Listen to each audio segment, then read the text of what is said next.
Picture the scene. Tensions flare in the South China Sea, and shots are fired between the US and China. A Chinese Jiutian drone mothership takes off and releases a stream of dozens of deadly UAVs, which streak towards a US military base somewhere on the first island chain.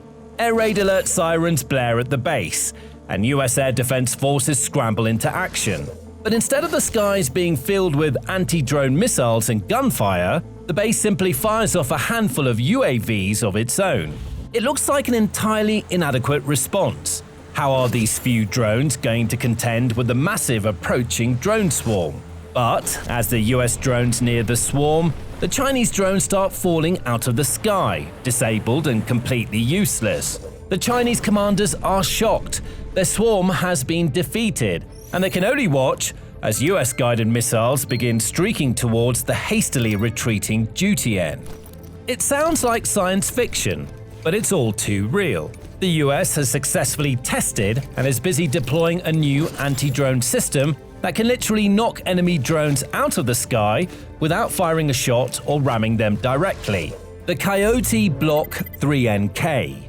So here's the inside scoop on this innovative and futuristic weapon, and how it could prove decisive in a clash between the US and China, Russia, or Iran. Footage released of US Army tests at the Yuma Proving Grounds in Arizona in early 2026 shows the Coyote Block 3NK, which stands for Non-kinetic, zapping a swarm of drones out of the sky. The tests are what is known as the LOW, Slow Small Unmanned Aircraft, Integrated Defeat System, or LIDS, were intended to validate the latest Coyote variant under stress-level drone saturation attacks. Around 10 drones approached from different directions to test the supporting radar's Ku-band radio frequency sensor and its ability to track them, as well as the Coyote's ability to lock on, make decisions, and engage. And based on the footage provided by manufacturer Raytheon, the tests were a resounding success. In the footage, the incoming drones simply tumble out of the sky as they come into proximity of the Coyote. None escapes. Then, the cherry on top, with its mission complete, the Coyote is guided into a large net from where it can be recovered intact and then reused. The tests indicate that the Coyote Block 3NK drones are likely ready for deployment if they haven't been deployed already. That would bring to fruition a process that started in earnest half a decade ago. In February 2021, the US Defense Department, recently redubbed the Department of War by President Donald Trump, announced that it awarded Raytheon a $33 million contract to develop a Coyote Block 3 autonomous strike capability. The award, intended to support the Navy's Future Advanced Strike or FAST initiative, included work to achieve operational launch capability from unmanned surface vessels, or USVs, and unmanned underwater vessels, or UUVs, and had an expected completion date of February 2024. Substantial progress was evidently made because in April 2022, the Defense Department announced a $10 million modification to the contract, specifically to design, build, and integrate the Coyote Block 3 launch tube assembly into a UUV. The contract also required Raytheon to procure and deliver the air systems needed for the UUV demonstration, and to provide systems engineering, integration, and test support for both high-volume long-range precision strike (HVL RPS) from USVs and fires (HVL RPF). Raytheon was also tasked with providing field support personnel, test readiness, safety coordination, and program management, and optional integration of government-furnished equipment for forward payloads and tests. All of that was expected by the end of November 2023. Then in May 2023, Raytheon received a further cost-plus fixed-fee contract worth up to $147 million to complete these modifications. The work was now expected to be complete by Christmas Day 2024. Now, the Coyotes in the footage from the latest tests showed the drones being fired from ground-based launchers. More about those in a minute. So it's not clear if they've been tested or deployed on the Navy's USVs or UUVs yet. But the timing of this latest test and its success is poignant, not just for its military implications, but for Trump and the shareholders of RTX Corp. Raytheon's holding company.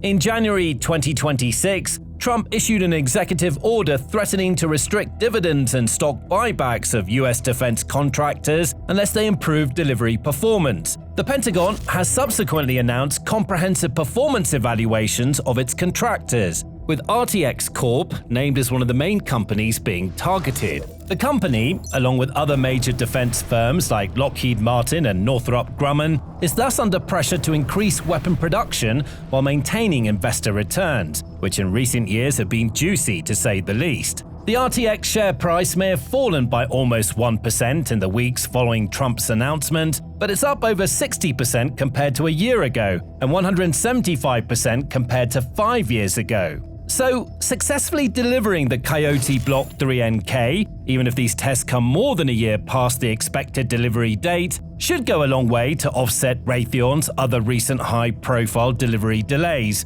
with AGM-154C Joint Standoff Glide Bombs and SM-6 missiles. And that should keep both Trump and investors happy, especially when you consider the military potential. That's because right now, the Coyote 3 is a unique weapon, with capabilities and use cases that set it apart from others in its class. And showcasing the most interesting and consequential new weapons systems is what we specialize in here at the Military Show, along with cutting-edge reporting and analysis of the latest military developments in all the major hotspots on the planet. So, subscribe to the channel for the inside scoop or what's really going on in global military affairs. Now, as the name suggests, the Coyote Block 3 is the third evolution of the Coyote platform. Both previous evolutions, Coyote Block 1 and Coyote Block 2, already used with the US military, underscoring just how highly the platform is regarded. The original Block 1 was the product of a 2004 US Navy Office of Naval Research or ONR specification for a Sonoshoot Launch Unmanned Aerial Vehicle or SLUAV. This was to be an expendable vehicle stored in and launched from a standard airborne sonobuoy dispenser, whose primary mission was to provide P-3C Orion Patrol aircraft with standoff surveillance capability. Advanced Ceramics Research Inc., which was subsequently taken over by Raytheon, was awarded the contract and delivered the Coyote with a maiden flight in 2007.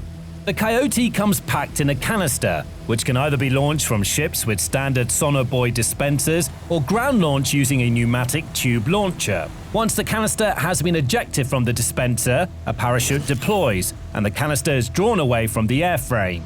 Then, the UAV's two pairs of wings, the twin vertical tails, and the propeller blades are extended.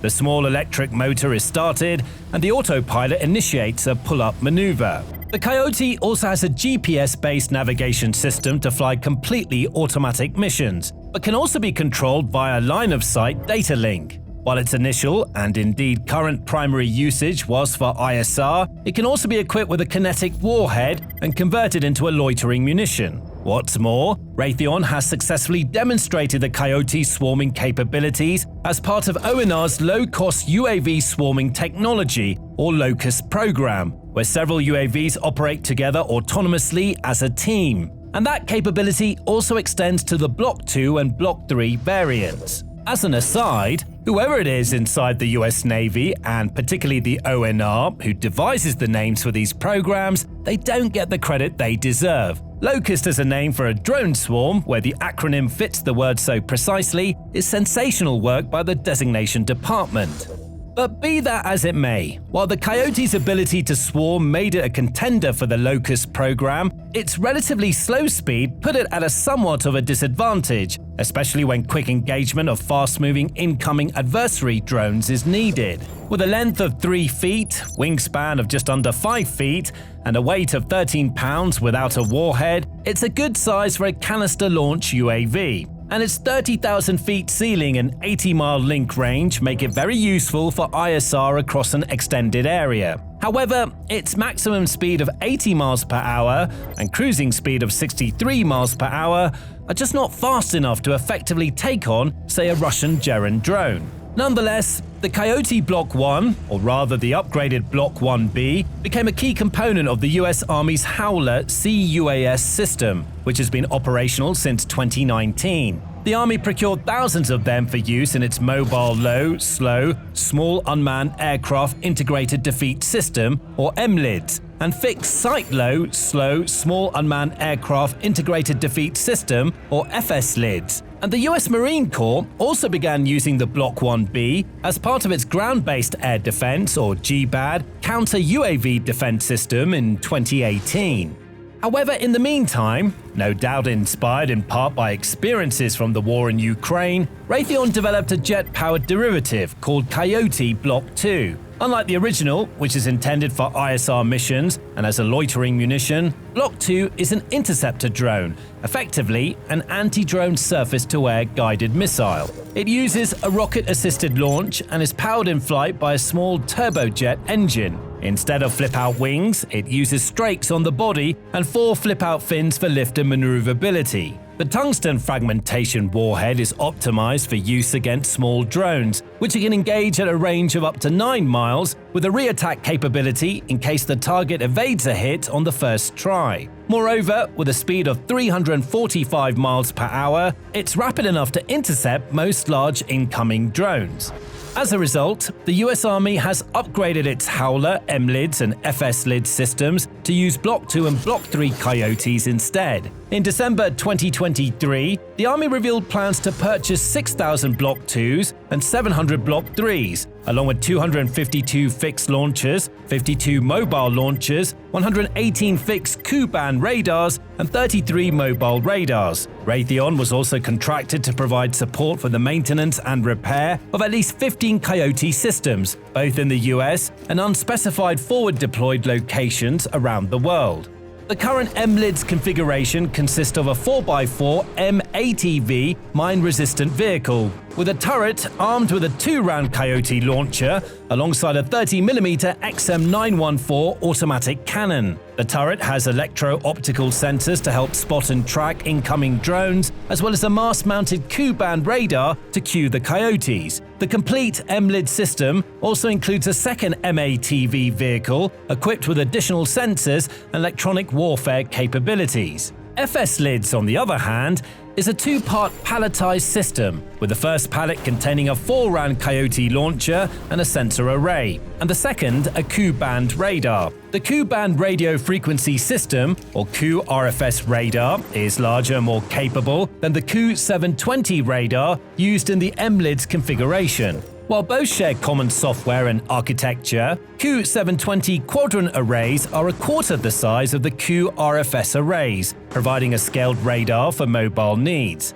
In addition to these primarily ground-based use cases for the Army, the Coyote 2's original mission profile of naval anti-drone defense is still in play. In March 2025, the US Navy announced its intention to equip some Arleigh-Burke-class destroyers with Coyote Block 2s, together with Anduril's Roadrunner M, another promising innovative interceptor drone. This should give the ships a more cost-effective defense option against low and medium-performance attack drones than full-size surface-to-air missiles. Block 2s are estimated to cost around $100,000 each, a small fraction of all the US Navy's surface-to-air missiles. By comparison, as of 2020, the Navy's SM-3 Block 11A cost in excess of $36 million each, with the Block 1B version costing almost $12 million. The SM-6 costs $4.3 million, SM-2s cost between $1.2 and $2.3 million, depending on the variant, and the evolved Sea Sparrow missile, or ESSM, costs around $1.8 million. Even the least pricey arrow in the Navy's quiver, the Rolling Airframe Missile, or RAM, comes in at around $905,000. While it's unclear how much Coyote Block 3s cost, that $100,000 price tag makes the Block 2s much more cost-effective than missiles against Iranian Shahed 136 and the derivative Russian Gerin 2 drones, which cost anywhere from $20,000 to $80,000 each. The newer jet-powered Gerin 3s cost $100,000 to $150,000, making the Coyote pretty much a like-for-like countermeasure in terms of cost. However, there's still a significant price mismatch when it comes to China's range of loitering munitions. The Delta Wing gasoline-powered Feilong 300D only costs around $10,000 per unit, while the Shenzhen Skywing, which is essentially a clone of the US's Switchblade 300-600, cost around $13,000 per unit, excluding the warhead and ground control system. The more advanced, smart-guided Sunflower 200 is likely to be more pricey given its more advanced guidance, but it still costs significantly less than $100,000. While a successful interception of one of these drones by a Coyote Block 2 would prevent the cost of the damage caused if it had hit its target, there's still a 5 to 10 times price differential between the interceptor and its target. And that's where the Block 3NK could make all the difference, especially against drone swarms launched on the aforementioned Duty-End drone mothership or China's light vehicle-mounted swarm launchers. Most of the specifications are classified, but from the available footage, it's clear that the Block 3NK shares the wing layout of the Block 1, but is launched with rocket boosters and looks to be slightly bigger than the original. Most intriguingly, Raytheon hasn't disclosed the non-kinetic method by which the Block 3 sends drones tail-spinning uselessly to the ground or ocean, as the case may be. This has led to much speculation about whether it uses a high-power microwave or HPM warhead or electronic warfare suite to zap its targets. The former works by firing a directed burst of electromagnetic energy that sends a jolt of high-voltage electricity through the target circuits, similar to how a taser works, and frying them so fast that the drone drops out of the sky. The latter simply receives the drone signals. Certainly, in the footage from the latest tests, the drones tumble out of the sky without visible collision, blast flash, or fragmentation pattern. That's a signature consistent with electromagnetic or electronic defeat rather than a proximity warhead, which would be the next most likely option. Block 3 offers two highly compelling advantages as an anti-swarm countermeasure. Firstly, its ability to take down multiple drones levels out the cost-effectiveness equation, and it could even reverse it.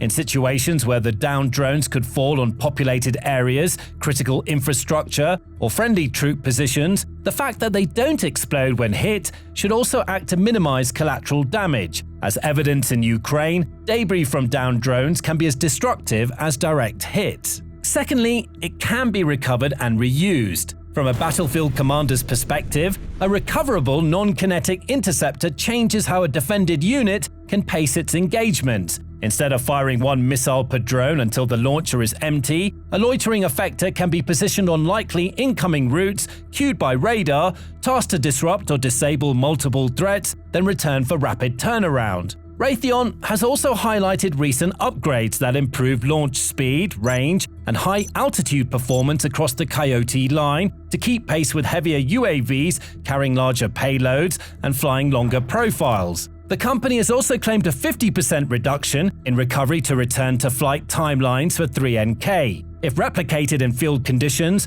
that would directly translate into a higher sustained defensive tempo during repeated attack waves. In addition, the Block 3 can also act as a node in the Forward Area Air Defense Command and Control network. As noted earlier, it can also be networked with other Coyotes, which can then autonomously divide up targets and decide how to engage them most efficiently without the need for a human operator. It can even configure the attack field to take on several incoming targets simultaneously. Add it all up, and the Coyote can loiter and attack for the cost of its fuel and battery refurbishment, without sacrificing a valuable airframe and sensor suite after each engagement. For its part, even before these latest successful tests, the Army clearly seems to be enthused by the potential of the Coyote system. In October 2025, the US Department of War announced a contract valued at nearly $5 billion for Coyote interceptors, with deliveries running through 2033. At this point, the Block 3NK offers a unique value proposition. Raytheon's counter-UAS directed energy weapons and HPM platforms are designed to disable drones via electromagnetic pulses, similar in effect to the Block 3NK's non-kinetic payload. However, these are mounted systems, not interceptor drones. The US Army's DEM SHORAD, short for Directed Energy Mobile Short-Range Air Defense, also integrates laser and HPM technologies to disable drones without explosive warheads, but it cannot also loiter like the Block 3NK. There are also a growing number of interceptor drones being developed in and for Ukraine, but most of these are either purely kinetic, bringing down drones by smashing into them, or include an explosive warhead. Most of these don't have the ability to loiter and are not reusable. Laser-based systems like the UK's Dragonfire hold the promise of bringing down drone swarms for a cost of just $10 a shot, but they're also ground-based and have limited range and ceiling compared to the Block 3MK. Take a look at our recent video about the Dragonfire to learn more about this compelling new system. With the US's primary adversaries, China, Russia, Iran and North Korea, all actively developing drone swarm technology, the Coyote Block 3MK could be the ultimate monkey wrench in the works, a smart, cost-effective way to deal with multiple drones at once and then come back for more. With Anduril's Roadrunner M and other innovative anti-drone systems also seemingly being implemented at scale, we'll be keeping a close eye on developments in the space. So, make sure you're subscribed to the channel to keep your finger on the pulse. Thanks for watching.